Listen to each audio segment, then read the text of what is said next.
सदा परिभवग्नमविष्टदोहम् तीर्थास्पदं शिवविरञ्चनुतं शरण्यं भृत्यार्थिहं प्रणतपालभवाब्धिपूतं वन्दे महापुरुषते चरणारविन्दम्।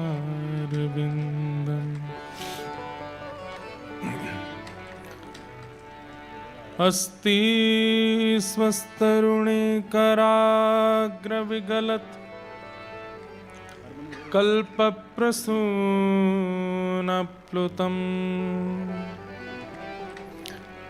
वस्तु प्रस्तुतवेणुनादलहरी निर्वाण निर्व्याकुलम् स्रस्तनिबद्धने विविलसद्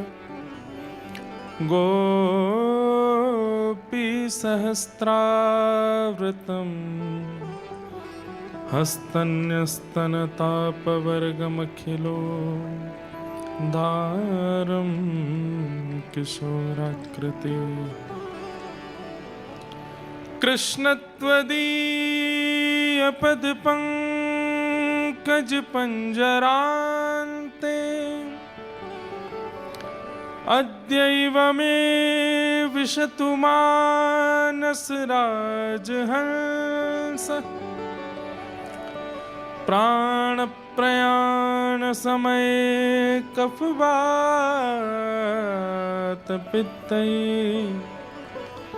कण्ठावरोधनविधौ स्मरणं कुतस्ते। लक्ष्मीनाथसमारम्भां नाथयामुनमध्यमाम् अस्मदाचार्यपर्यन्तां वन्दे गुरुपरम्परा। जय जय श्री राधारमण, जय जय नवल किशोर, जय गोपीचित चोर प्रभु, जय जय माखन चोर। जय जय राधारमण हरि बोल, जय जय राधारमण हरि बोल, जय जय राधारमण हरि बोल, जय जय राधारमण हरि बोल, जय जय राधारमण हरि बोल, जय जय राधारमण हरि बोल, जय जय राधारमण हरि बोल, जय जय राधारमण हरि बोल। ओ जय जय राधारमण हरि बोल, जय जय राधारमण हरि बोल, जय जय राधारमण हरि बोल, जय जय राधारमण हरि बोल, जय जय राधारमण हरि बोल, जय जय राधारमण हरि बोल, जय जय राधारमण हरि बोल, जय जय राधारमण हरि बोल। प्यारे राधारमण हरि बोल, जय जय राधारमण हरि बोल, प्यारे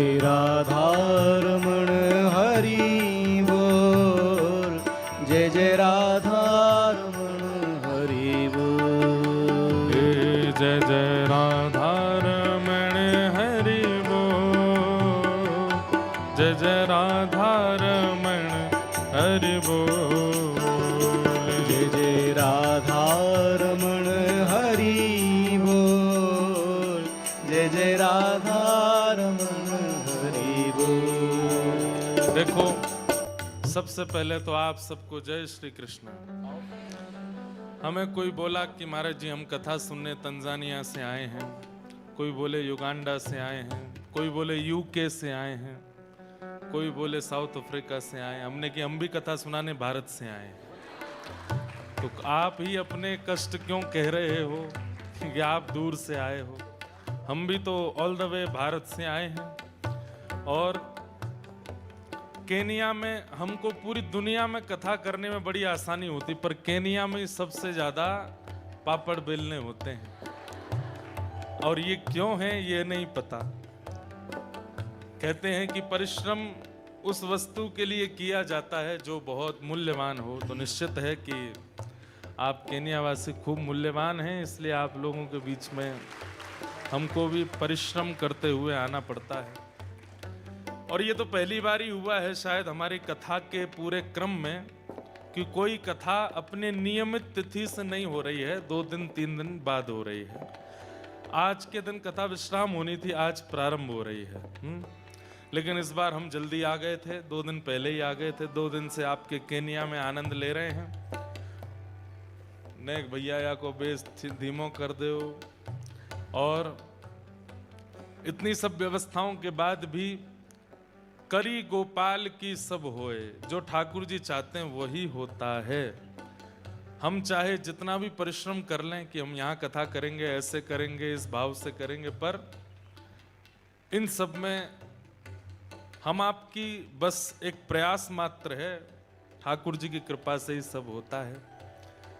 तो इसलिए हम ये बात कह रहे हैं कि हम भी भारत से आए हैं, इसलिए हमारा ही गाना हो, हम ही गावें, हम ही पूरा परिश्रम करें, ऐसा नहीं होना चाहिए। आप लोग भी करताल बजाइए, पीछे पीछे गाइए, ऊंचे स्वर में गाइए। जय जय राधा रमण हरि बोल, जय जय राधा रमण हरि बोल, जय जय राधा रमण हरि बोल, जय जय राधा रमण हरि बोल, हे जय जय राधा रमण हरि बोल, जय जय राधा रमण हरि बोल, ओ जय जय राधा रमण हरि बोल, जय जय राधा रमण हरि बोल, जय जय राधा रमण हरि बोल, जय जय राधा रमण हरि बोल, जय जय राधा रमण हरि बोल, जय जय राधा रमण हरि बोल, प्यारे राधा रमण हरि बोल, जय जय राधा रमण हरि बोल, प्यारे राधा रमण हरि बोल, जय जय राधा श्री राधा रमण लाल की जय।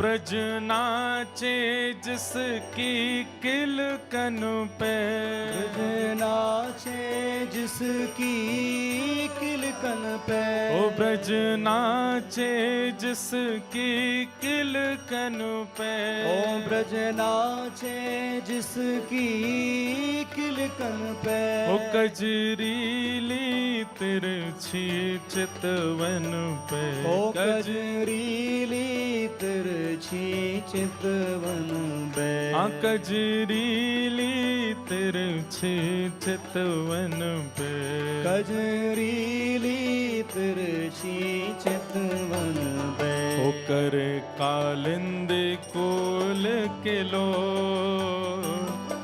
राधारमण हरि बो, करे कालिंदी कुल किलोल, जय जय राधा रमण हरि बोल, हो जय जय राधारमण हरि बो,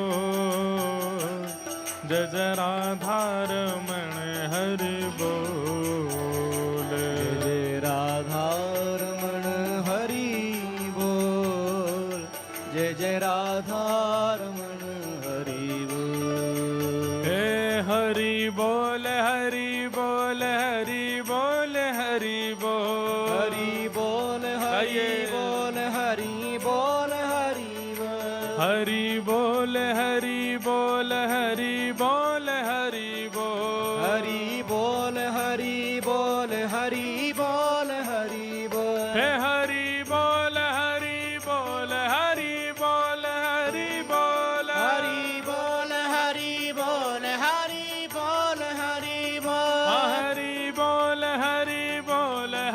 बोल हरि बोल, हरि बोल हरि बोल हरि बोल हरि बोल, हरि बोल हरि बोल हरि बोल हरि बोल, हरि बोल हरि बोल हरि बोल हरि बोल, हे हरि बोल हरि बोल हरि बोल हरि बोल, हे हरि बोल